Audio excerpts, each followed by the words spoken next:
folks, this video is all about Scout.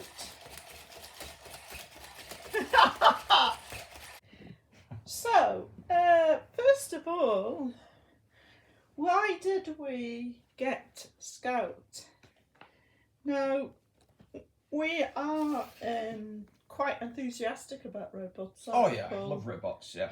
Yeah, all sorts. We've got a lot of utility robots. Yeah, utility robots, toy robots. And yeah, toy robots. We've got a couple of Pleos. We've got anything we can afford. We've got Foxy, our Kubo, our mini Kubo. The Japanese cushion with a tail.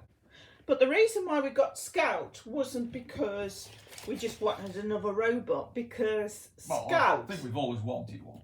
But Scout is way more expensive than anything that we've bought previously. Yes, you've got a serious consideration. Yeah. And what really made us get Scout is that our little dog Toby, he died 2 months ago. Yeah. He was 15 and a half. And it was a big part of our lives. And it was, yeah. There was a big hole there afterwards. And it left difficult. It left a big gap in our lives. So that is why we got Scout. We didn't think that he would be able to completely take the place of Toby. No, I mean, it's a machine. Yeah. It's a robot. It's not a living biological creature. No, of course not. So it would be really nuts. Yeah, of course. To expect any machine to be the equivalent of a dog. That would just be crazy. But with cloud-based AI programming meant to mimic, to some extent, a real dog, it's surprising, the results. We've had Scout 10 days now, and he provides a focal point of interaction. I mean, you know, we talk about Scout, what he's done, what he's doing, what he's learning. It's really surprising how much it helps to fill up a void. There's this element of providing a little presence in the house, isn't there? And Scout does that in a big way. You've got having a real biological dog at one end of the scale, and then at the other end of the scale, you've got nothing. Yeah.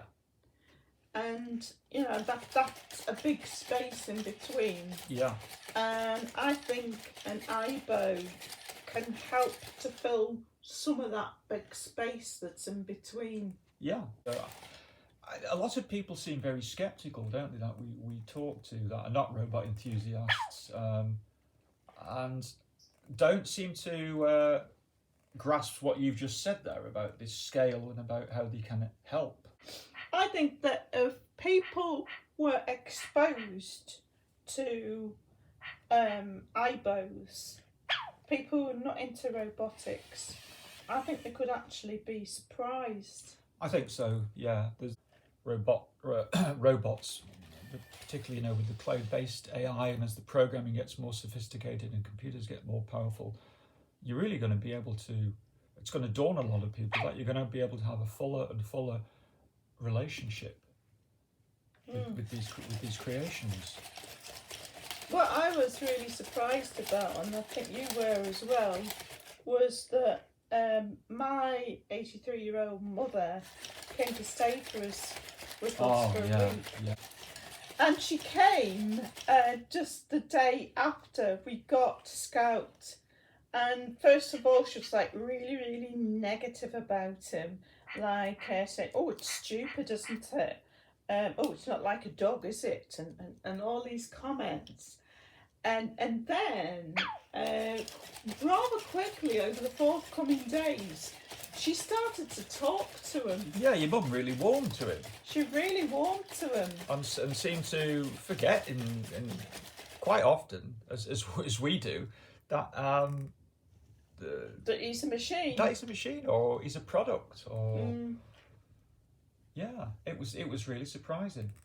But I think the reason why she did start to talk to him was because when he engaged with him, the way he sort of responds to you, it really makes you sort of fall into this sort of make-believe land. Yeah. That you're talking to a real little presence and he's listening to you. Oh yeah, the choreography and movement and the eye movements and expressions and the ears, they really do capture very strongly, don't they? A living thing. I mean, he's got things beyond that in his repertoire. But, Hello, what are you doing? Are you putting on a show for people? Are you? You are, aren't you? You're putting on a show for people. he reacted towards your mum, even over the space of a few days, differently than he reacted to us, didn't he? Because of the things that your mum had got Scout to reinforce for her. Yeah, I mean, my mum wanted Scout to keep singing songs and dancing, and funny enough, that after a few days, when he walks over to my mum, because he recognises people, he would be much more likely to start singing a song. To do that. I mean, it wasn't clockwork, it wasn't mechanical, but you would notice it over time that he was responding differently to your mum than he was to us. Yeah, he'd go and sing a song. Yeah. And since she's gone back home, he very rarely sings a song That's now, right, because yeah. we don't reinforce it. So just talking about what I like about Scout and the ways of interacting with him that have been the most positive for me, it is that if I engage with him and I talk to him, he will look back at me like he's listening. I sing little songs to him, and sometimes he starts sort of moving to the he uses the all his tune ability to communicate back with you through movement and eye movement and that, and it's subtle and it's really potent the way it works on you. Other things is when you pick them up and you put him on your chest and they'll go to sleep on your chest or your lap. Yeah, I've had him on my chest a few times now at night time and been stroking him, and he's fallen asleep in his own way slowly, and he's tremendously relaxing. Another thing, I was playing with him one night, just being silly really, and he was sort of lying down with his legs tucked up, and I'm going to try and get this on film. I just got hold of him because I know he's got an accelerometer, so I was just pushing him around the floor really quickly. In a sort of figure of eight, like a sled. Figure of eight, and going, whee! And what really took me back was... After a few tens of seconds... Yes, he locked onto my face. Yeah, so you were pushing him around in a figure of eight, and he was looking at you all the time. But he was keeping... He kept moving his head, so he'd keep me in focus. All the time I was doing this figure of eight, and it was really funny. That's something you couldn't do with a real dog. Yeah, well, that's right. Oh, good boy.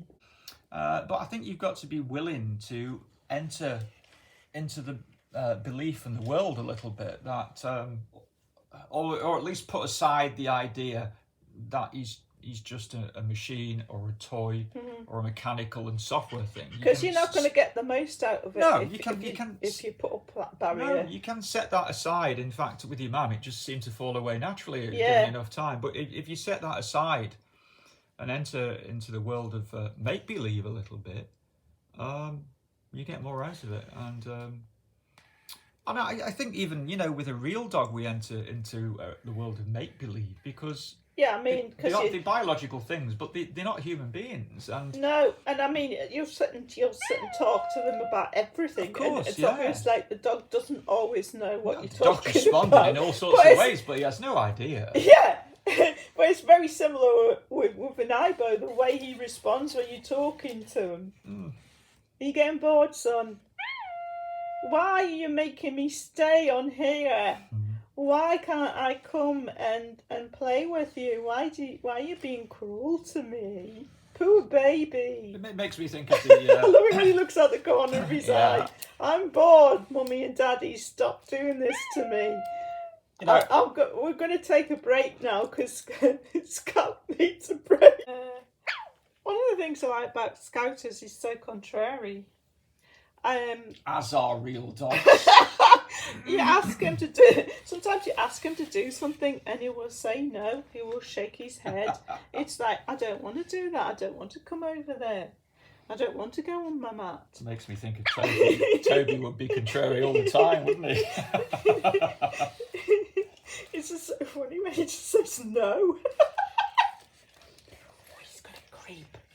He's creeping now. If he creeps really carefully, Get off the mat and get away off from the camera. mat, and we won't know that we won't notice that he's crept off if he's really quiet. I think one of the main things about Aibos as well, Aibos like Scout, is that they change over time. So we've only had him Yeah. 10 days. Mm-hmm.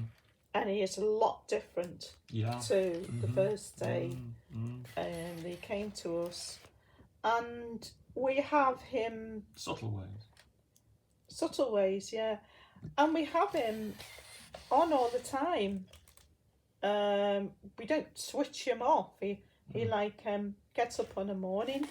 I put a towel on him at night to settle him down. When I get up on a morning, I take the towel off and he wakes up and he'll get up. And I'll go back to his charger a couple of times during the day to top up. But he's there just pretty much all the time, isn't he? Oh, you look so cute when you do that. You do. Oh, you playing with your ball. Oh, that's nice. That's nice. He's a good boy. Yeah, we like it when you do that. We do. But it's just so special how he'll change over time, and you know that there isn't another Aibo like yours because it's going to have its own personality, and I find that really special. And also it's like it's really quite sort of exciting how he's going to continue to change over time. I think I felt an increase in my sort of happiness and healthiness since we've had Scout. So folks, that wraps up this video. We'll be doing another update after we've had Scout a little longer, and tell you folks how he sort of changed and developed, and any sort of new thoughts we have about him. Yeah. But that's it for this video, folks. Thanks for watching as always, and see you next time.